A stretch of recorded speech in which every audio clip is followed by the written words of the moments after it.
We all heard what Melle Mel had to say about Eminem in regards to the Billboard list. But this is what Tupac Shakur had to say about Melle Mel 2 weeks before he died. Let's get into some of this straight game. Life is like cards. It's not what you dealt, but how you play it.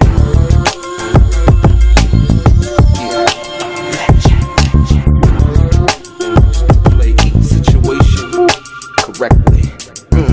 I remember they used to laugh at a brother. Welcome back, guys. Welcome back. It's your boy DELRAY, Richardson, platinum artist, platinum songwriter, Straight Game TV. Thank you for tuning in. I appreciate your time. Do me a favor, hit the thumbs up button notification. Also subscribe to the channel if you haven't already. And like I always say, if you would like to be one of the first people notified when I drop some of the straight game, please do me a favor and hit what appears to be that little bell notification right below this video. I'm going to get right into it. Ladies and gentlemen, a few weeks ago, there was an uproar in hip hop. I would say an earthquake in hip hop, if you will, in regards to Melle Mel's response to the Billboard magazine, the article that they created involving what they thought, for whatever their criteria was, the top greatest 50 MCs or rappers of all time or whatever. And so somebody who I've learned to respect over time, I considered a friend of mine, and Grandmaster Melle Mel spoke up, and he did an interview on the Art of Dialogue, right? And he spoke his truth, if you will, in regards to Eminem, in regards to how he felt about that, in regards to Kendrick Lamar. And a lot of people were in their feelings. They were thinking emotionally. They weren't reacting logically to what he was saying, right? And when you speak the truth, a lot of times people like to use the word hate, if you will. You know, he hating on him. And to me, I always see it differently, because, you know, if you praising somebody, then they love you.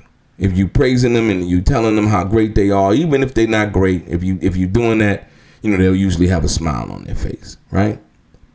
But the one thing that was missed in that whole argument was what Tupac had said about Melle Mel. But before I get into that, I'm going to give you this.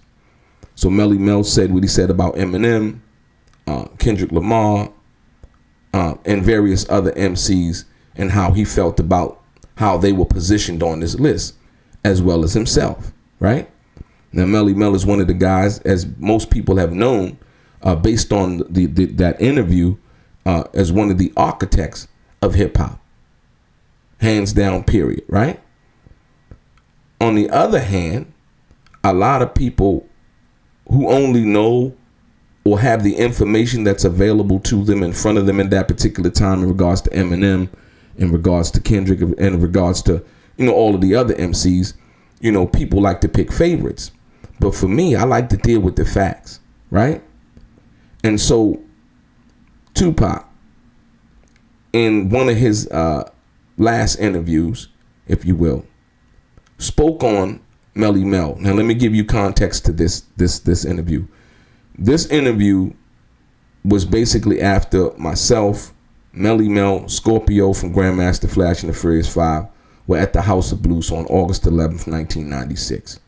What Tupac is talking about in this interview is what happened that night and what happened after that night when they switched numbers, because they had just met for the first time, right? And when Tupac met Melle Mel, it was nothing but humility and respect, genuine respect. You know what I mean? And so, you know, as I'm right there, we all together. So when Tupac did this interview, also he spoke about the Nas situation when he first met Nas at the House of Blues. This is before the MTV Music Awards and what people like to make as the quintessential meeting between Tupac and Nas. There was a meeting before that spawned what Tupac felt about what he felt when they were in New York. And so, because he heard the music after we were at the House of Blues, that's what made him say it in the interview, right? And then so when they seen each other at the MTV Music Awards, that's when the,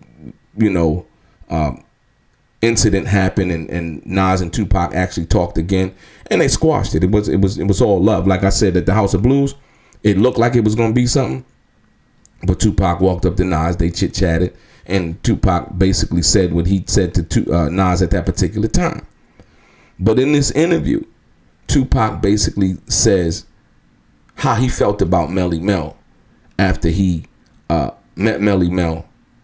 And this is what Tupac has to say. And this is in relation to what all of the people were saying. Now, you got to understand, Tupac was at the top of the game right now. He was the top of the food chain.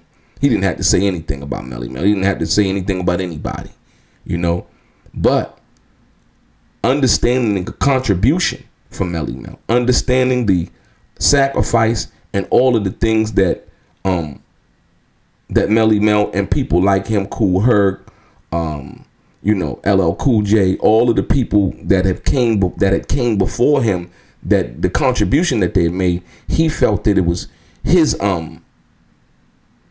right to say what he said. Listen to this. Like Melle Mel and them true pioneers.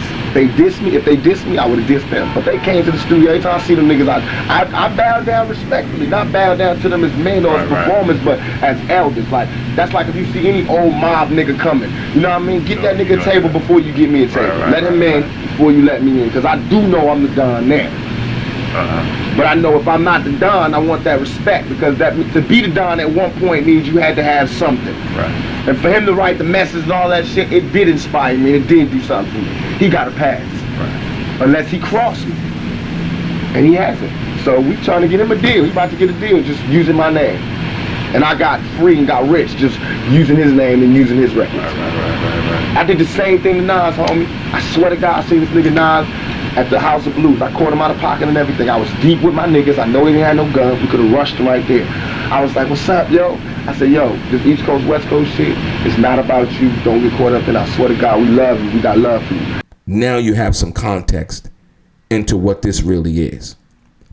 You've had people like DJ Academic come out and say disrespectful things about the elders and the people who have created this lane, maintain this culture, and help create what it is that is $1 billion industry right now in the top genre in the world of music, and that's hip hop, right? And so when you have people like DJ Academic who have not contributed anything to hip hop other than commentary about things that other people have done, right? It's disrespectful. So when Melle Mel spoke on the list that Billboard had created, he wasn't disrespecting Eminem. He wasn't disrespecting Kendrick Lamar. He wasn't disrespecting any of the MCs or basically that were placed on the list. He was questioning the list and critiquing what he thought was the overall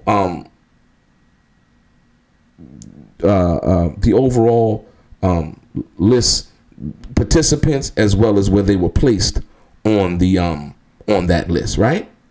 And so a lot of people reacted, was like, yeah, Melle Mel's hating, he's this, he's that, and he's bitter, and it's this and that. No. Tupac actually did the same thing in this particular interview. He was talking about how Ice Cube, came out with Bow Down after he dropped Hit 'Em Up. Right? And how he felt about that. You understand what I'm saying?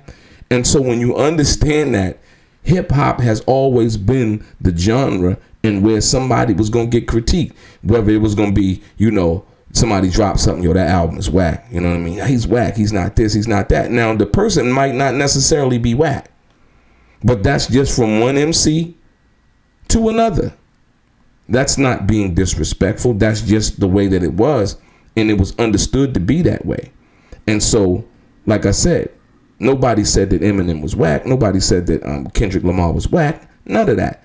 It was basically a critique of that list and what Melle Mel felt as an elder and one of the guys who actually created the culture and created the lane for Eminem, Kendrick Lamar, and every MC to come after him, right?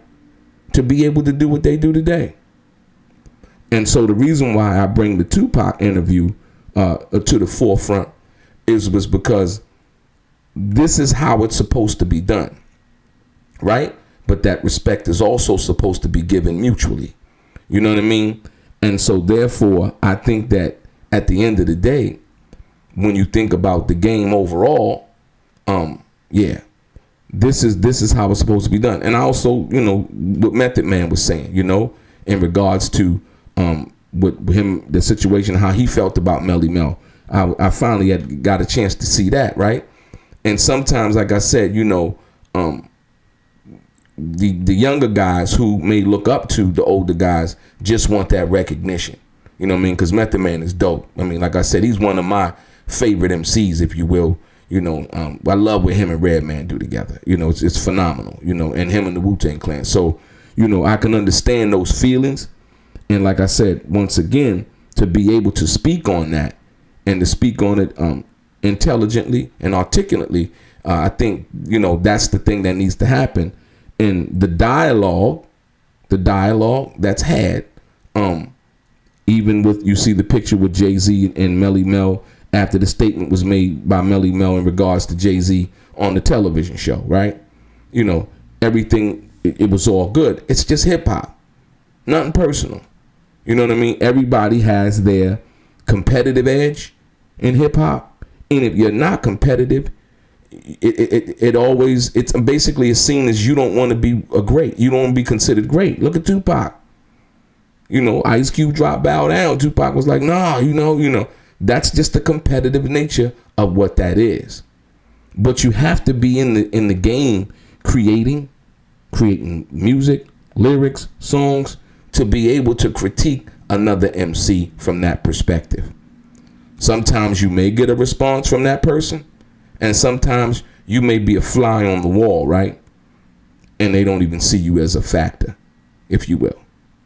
And so that's the reason why I bring you the Tupac, what Tupac had to say about Melle Mel, because I think it's very important, and I think it's just a glimpse into the window of what we need to do as far as respecting each other, knowing that it's competitive, knowing that you can say what you can say, you know, respectfully, and then you can move on, and, you know, you can laugh about that, because everybody, like I said, once again, most people know, or should I said, the colleagues of other rappers that are in this game that are doing it at a high level understand what it is. You know, the thing between 50 Cent and Kanye, you know, the record sales, and, you know, always competitive. You know, some of it's marketing too, but, you know, a lot of times when it's coming from, you know, that street corner mentality of, yo, I'm better than you. You know, my rhymes are flyer than yours. You know, that's that thing.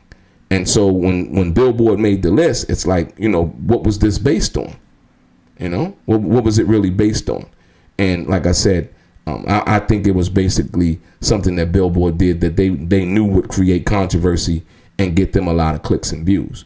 And I applaud them for that. I mean, you know, it's great marketing, and that's the way things go. But yeah, I just wanted to bring y'all this. You know what I mean? Chime in the comments and tell me what you think. Your boy DELRAY, straight game.